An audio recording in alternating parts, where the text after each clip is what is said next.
Hello mga kabibig! Welcome back sa ating bagong YouTube channel. Ito ang pinakamaingay ng YouTuber sa balat ng YouTube. Ako si Kabibig, maglebak-lebak na town with evidence. Ako po, natakot yata si Martin Romualdez. Natakot, bumahag ang buntot ni Martin Romualdez.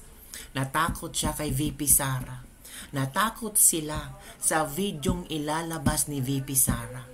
Kaya, nagpa-interview at sinabing walang impeachment ang ihahain sa Kongreso. Naku, hindi nila ipapa-impeach si VP Sara. Naku, ginawa niyo pang sinungaling si VP Sara? Talaga ba? Ay, Martin Romualdez. Naku, Romualdez, walang impeachment versus VP Sara. Itinanggi ni House Speaker Martin Romualdez ang mga ulat tungkol sa posibleng paghahain ng impeachment complaint laban kay VP Sara sa Kamara. Una kasing sinabi ng bagong alyansang makabayan na dinadraft na nila ang reklamo para mapatalsik si VP Sara. Ayon kay Romualdez, wala silang natanggap na impormasyon ukol dito. At sinabi pa ni Romualdez mga kabibig na, I don't hear anything about it. Ay, social si Romuald. I've never heard any of that. Oh, nanindigan talaga si Romualdez na wala siyang natanggap na impormasyon na hinggil sa inihahandang impeachment complaint laban kay VP Sara Duterte. O, eto kabibig ha, eto yung news na pinag-uusapan na ako, para yatang, sabi pa, nitalaw man ang ikog ni Romualdez. Oy, sa, ano ba? For Communications, Erwin Tulfo. Sakali mang may maghain ng ganitong reklamo, dadaan pa ito sa masusing pag-aaral at titingnan kung may sapat na basihan. Una nang pumalag si VP Sara sa mga umuugong na umunoy planong pagpapatalisik sa kanya.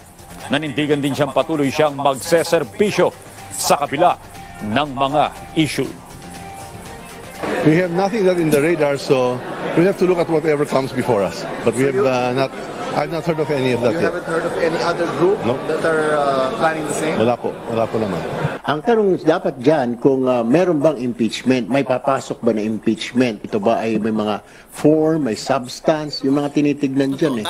Eh kung wala naman, yung mga sabi-sabi lang, baka hindi matuloy. Pero kung matibay din naman, nanood kayo ng hearing kahapon, kung matibay sa tingin niyo, then siguro baka meron. Pero for now, ako, the way I look at it, wala pa naman nagpa-file, wala pa naman dumarating sa SecGen. Oh, there you go. Ay, nako. Nataranta na sila kasi. Nataranta na ang kampo ni Martin. So, kailangan talaga nilang alisin si VP Sara. Gusto nyo ba talagang alisin si VP Sara? O, makinig tayo ha. Makinig tayo kay Marcoleta. May pasabog si Marcoleta. Naghahanap ng gusot itong mga kongresistang ito. Parang talagang merong maihain na tawag dito. Ako doon sa kalakhan ng budget. Ayaw naman nila ako magtanong. Hindi ka ba magtataka niyan? Pag ikaw ay magtatanong sa Vice President, lahat libre. Pero doon sa ibang parte, yung kalakhan ng kabuuang 6.325 trillion, magtatanong ako sa plenary, kinakailangan daw magpaalam ako sa majority leader. Saan ka nakakita ng regulasyon na ganun? Meron pa kaming regulasyon na ganun? Wala. Pagka ako magtatanong, ayaw nila. Pagka ang pagtatatanungin, opisina ng Vice President, lahat sila po pwede. Anong klaseng patakaran ito? Bakit? Opisina lang ng Vice President ang dapat tanungin? 6.325 trillion ang pinag-uusapan doon ang gusto lang nilang tanungin, 125 million. Doon sila nakakonsentrate.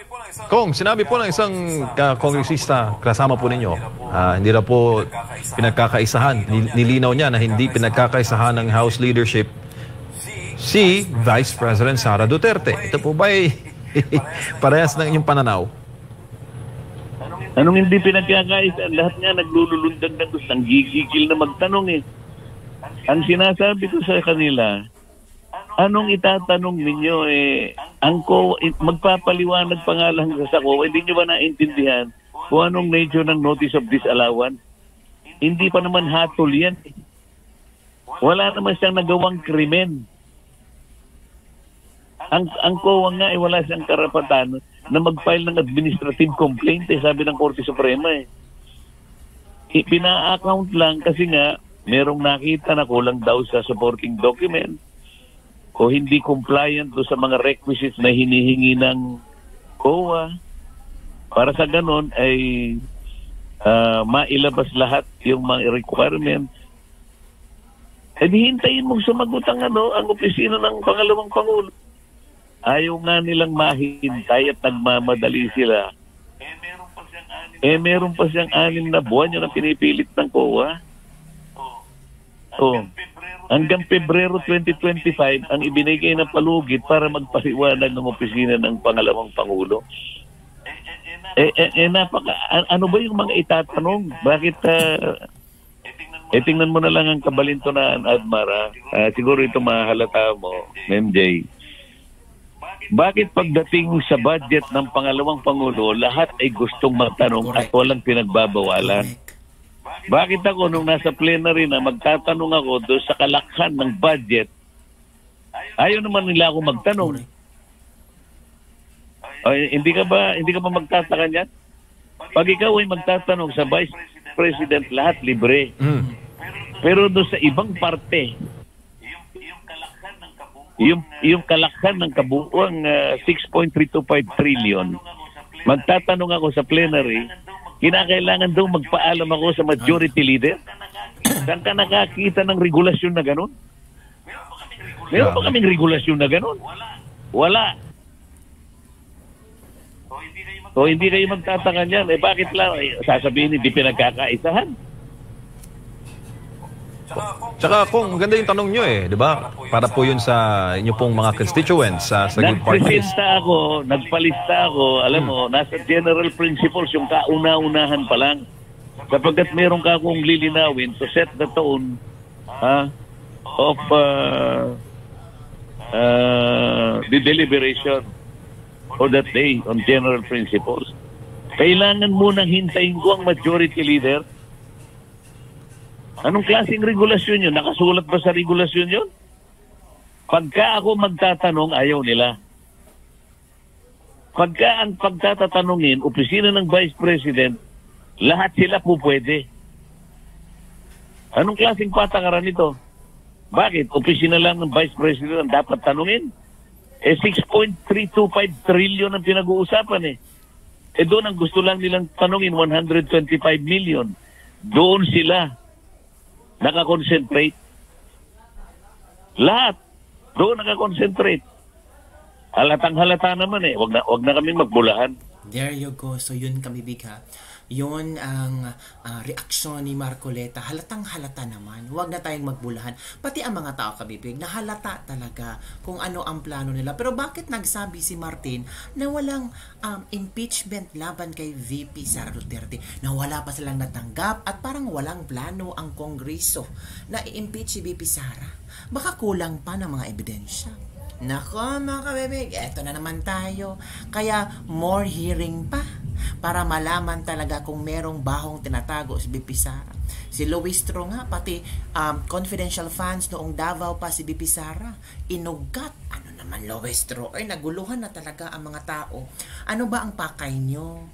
Bubutasan nyo si VP Sara sa confidential funds. Sabi ng kuwa, malinis.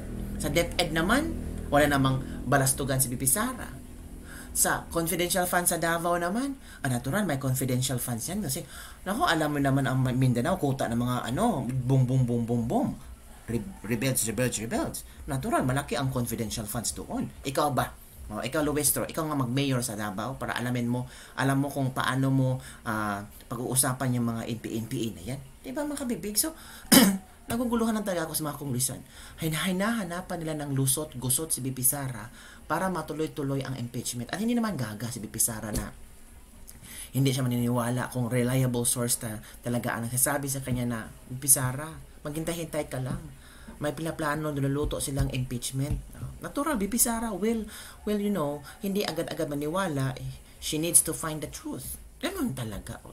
Wala namang tanga-tangang politiko na tatawa lang pag alam mo may plano ang kabila na ipa-impeach ka. Diba? So, yun lang kabibig.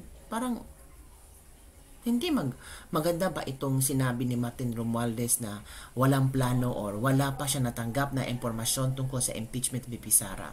Maganda ba ang strategiya na ito? Or nagpapa-epa lang si Martin, nagpapaganda ng kayang imahe para sabihin talaga na I am for Vice President. Willing akong makipag-negotiate, maging friendly sa kanya. Parang pinamumukha niyang masama si VP Sara. Parang pinamumukha niyang tanga-tanga si VP Sara, madaling mapaniwala si VP Sara, madaling mabilog ang ulo ni VP Sara, naniwala sa haka-haka. Parang pinoproject niya na hindi magaling ang vice presidente natin. Parang gusto niyang iparating sa tao ba na yan ba ang vice presidente niyo? Chika-chika lang na impeachment, maniniwala agad. Parang hindi firm at strong ang VP ninyo. Diba? Yun ang aking pag-intindi, diba? Yun ang gustong ipaabot ni Martin, kaya nag-deny siya. Deny pa kayo. So yun lang po mga kabibig ang ating latest lebak-lebak for today. Don't forget to like, subscribe, and share this video. Maniniwala ba kayo kay Martin Romualdez? Comment down below.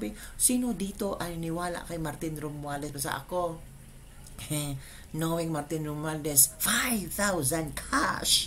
Ganon. Bye everyone. Thank you. See you next time.